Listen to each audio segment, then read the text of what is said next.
Трусливые русские, как обычно, машут кулаками после боя. Оккупанты в Сирии бросили массу авиационной техники, но никак не могут смириться с позором на всю планету. Так называемую «Вторую армию мира» унизили. И все это дело рук сирийских шахтеров-повстанцев. Далее прямая речь российского военного из Сирии.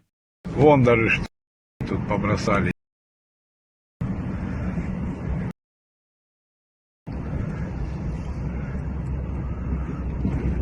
Заводитесь, садитесь и начинайте. Заправленный, заряженный, все как надо. Плохо, что я не умею летать. Я сейчас намутил. Один стоит, вот он еще один стоит. БК лежит. Вот он, готовый.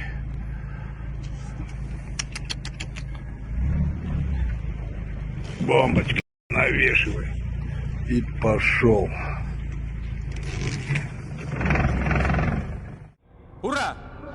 Как говорил великий классик, никогда такого не было, и вот опять. На болотах пишут, что предварительно К-52 рашистов сбил свой же зенитный комплекс. Хотя россияне так часто писали, приписывая утилизацию российских самолетов и вертолетов своим же ПВО, даже когда силы обороны подтверждали результаты своей работы. Двум украинским бригадам отправили партии ударных беспилотников Grey Widow-1. Баражирующий боеприпас сейчас уничтожает технику оккупантов и самих рашистов на юге. Крыло камикадзе используется для поражения враждебных целей на больших расстояниях. Там, где FPV-дрон бессилен против дистанции и враждебный рэп, именно Grey Widow достигает цели и уничтожает технику врага. Весь мир смеется над тем, как простые сирийские шахтеры-ополченцы за 3 дня погнали поганой метлой российских оккупантов из своей страны. А на этих кадрах местное население выражает, так сказать, свое отношение к остаткам драпающего контингента российских войск из Сирии. Но ничего страшного. Это такая хитрая многоходовочка плешивого кремлевского черта. Вбухать сотни миллиардов долларов в сирийскую военную кампанию, а потом позорно оттуда убежать при первой малейшей опасности. Но это практически везде.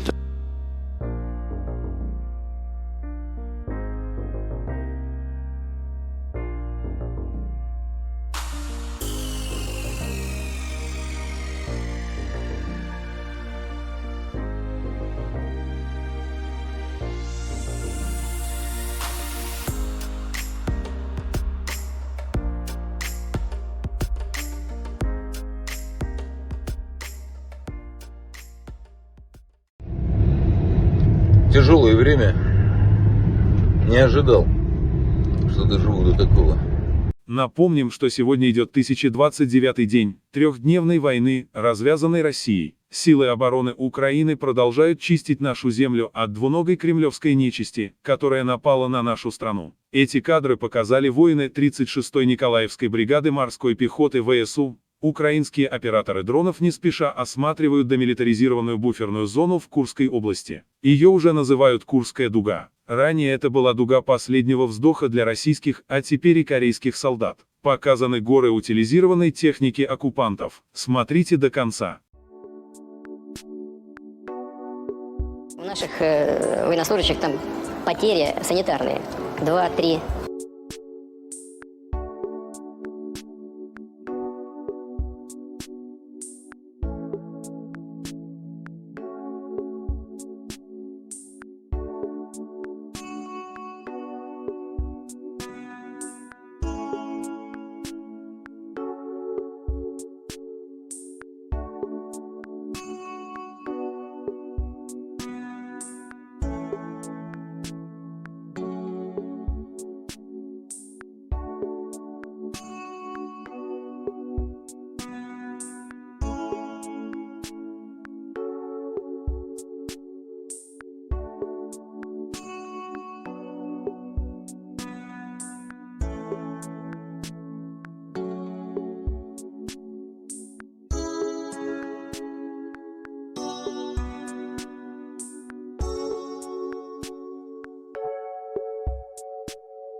В сети показали спутниковые снимки российской авиабазы Хмеймим и порта Тартус в Сирии. Российские быстробегущие военные концентрируют свою технику на вышеназванных базах, вероятно, в целях дальнейшей эвакуации на более выгодные позиции. Это сработала многоходовочка старого кремлевского черта. И это он еще по большому счету ничего не начинал. Главное здесь – не испачкаться в коричневой линии Путина.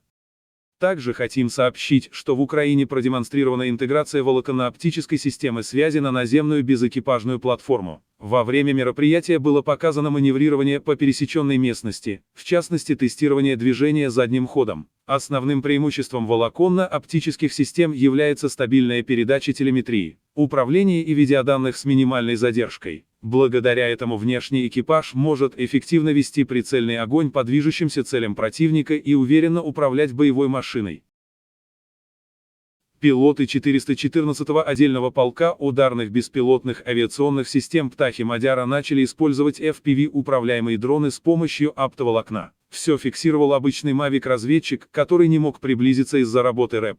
На опубликованном видео показано, как два FPV с управлением на оптоволокне утилизируют российский танк, ведущий огонь с закрытой огневой позиции. При этом отмечается, что классический FPV-дрон не смог бы поразить этот танк, поскольку он был надежно прикрыт средствами РЭП. Сообщается, что этот дрон является оригинальной разработкой инженерной службы Клима-Тим 414-го полка «Птахи Мадяра». Ссылка на видео будет в описании. Не забывайте постоянно помогать силам обороны Украины.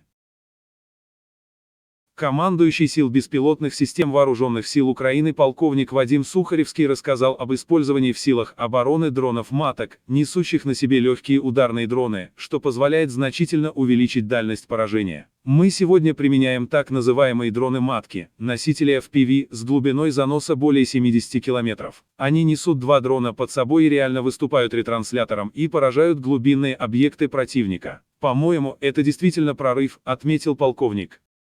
Французские высокоточные авиационные бомбы ААС «Хэммер» калибра 925 кг приобретут полную оперативную способность к концу 2024 года. В 2017 году французское агентство по вооружениям выдало компании Safran Electronics Defense контракт стоимостью 85 миллионов евро на адаптацию комплектов ААС к бомбам весом 925 кг, в том числе обломочно-фугасной МК-84 и бетонобойной БЛУ-109. Две бригады десантно-штурмовых войск Вооруженных сил Украины получили комплексы разведки и уничтожения «Пульстрон». Такой один комплекс состоит из около 40 наименований разного типа оборудования. Оно должно помочь военным из рот ударных беспилотных авиационных комплексов в разведке, корректировке огня и управлении боевыми операциями.